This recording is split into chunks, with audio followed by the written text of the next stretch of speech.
Joadanus Olivas. I call this the prison Ponzi Profiteer psychology plot. To break a human in order to make him or her willingly submissive and accept enslavement and begin to generate you wealth, this takes manipulation and or physical force. There once were rebellious Africans during the Middle Passage who seemingly could not be broken in by the slave master.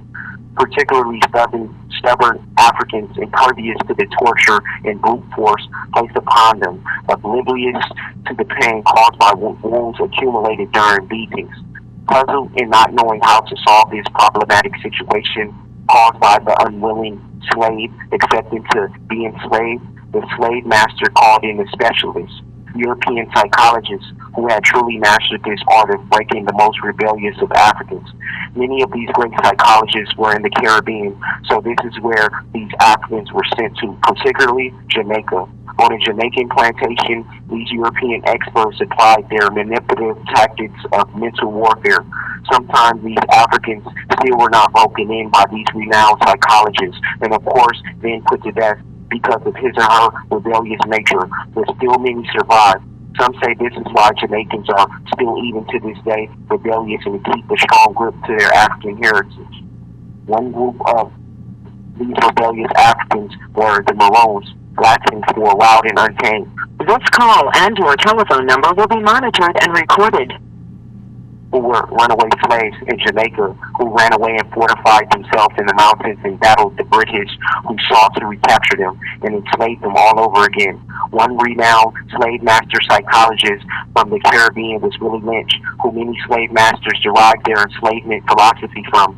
Here in prison is a similar story of breaking the human so that he or she will be submissive and accept slavery, voluntary servitude, to be constitutionally clear and correct, and not rebellious so that the slave master will be able to generate wealth.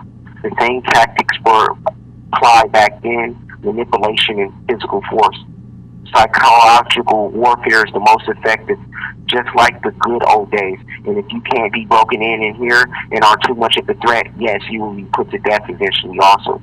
Here in CDCR, California Department of Corrections and Rehabilitation, the psychologists are often called in when particular prisoners exhibit too much of a rebellious nature, similar to the plantation days, not laboring, not following orders, submitting to authority, or having sway over other prisoners on the plantation. These psychologists/psychiatrists, renowned experts, use manipulative tactics also, just as they were applied in the past, but in more strategic and subliminal ways in this modern time. The Jamaica now is a mental health delivery system, which has different grades and levels to it. These expert psychologists begin with a blueprint he or she develops, your mental health chart, and the root of this blueprint begins with your diagnosis that is placed in your chart. This thing gives them probable cause to put you on this Jamaican plantation or wherever, and then do to you whatever they will, just to make you submissive and a cooperating slave and no longer rebellious or a potential threat to this state slave establishment of the slave masters. It gives probable cause when your diagnosis is established for them to, let's say, use force against you, weapons, chains, batons, whips, and one of the most effective agents, drugs, shotting you via needle, which will put your dick in the dirt and curb your rebellious energy. No matter if you have the stature of a Tookie Williams, shit, he died from a needle. He received execution in the form of an injection. 2 injections, in fact, under Governor Arnold Schwarzenegger, the Terminator. The wealth on the plantation owners is almost double when the enslaved goes sees the psychologist, or the other way around when the psychologist goes sees the prison.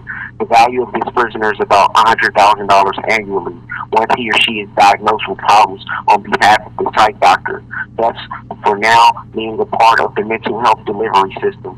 The word psych is derived from the Greek, which means soul, and ology means study of.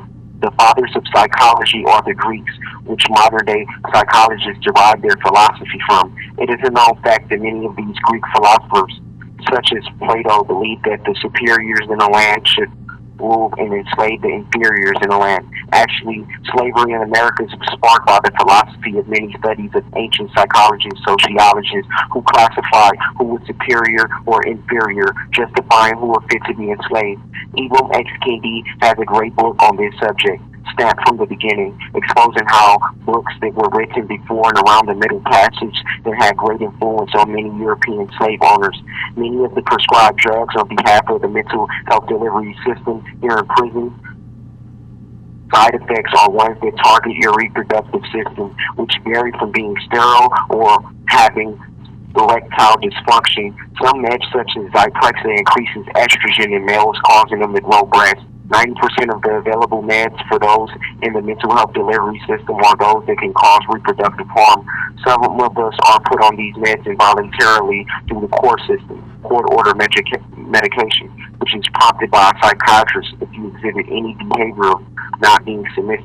He or she will file paperwork which prompts a hearing for court-order involuntary medication. A correctional officer could explain to the psychiatrist his or her perspective of your behavior, inspiring the psychiatrist to put you on meds, or manipulating the doctor to put you on meds, or outwardly commanding the psychiatrist to. The officers are the enforcers ultimately, because if you refuse this medication, they are the ones who physically subdue you so that a nurse can shoot you up with the medication via needle, which works similar to a tranquilizer.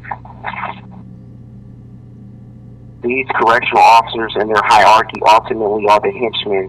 They have much say-so over the mental health delivery system, even though they are not certified psychologists or experts in mental health.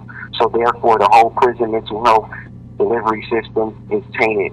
Even those mental health staff who have the right intentions or are good people who aim to do good and be professionals are oftentimes manipulated, forced, or removed from being able to do good. And most are often corrupted by the majority rules philosophy. CDCR runs the show at the end of the day.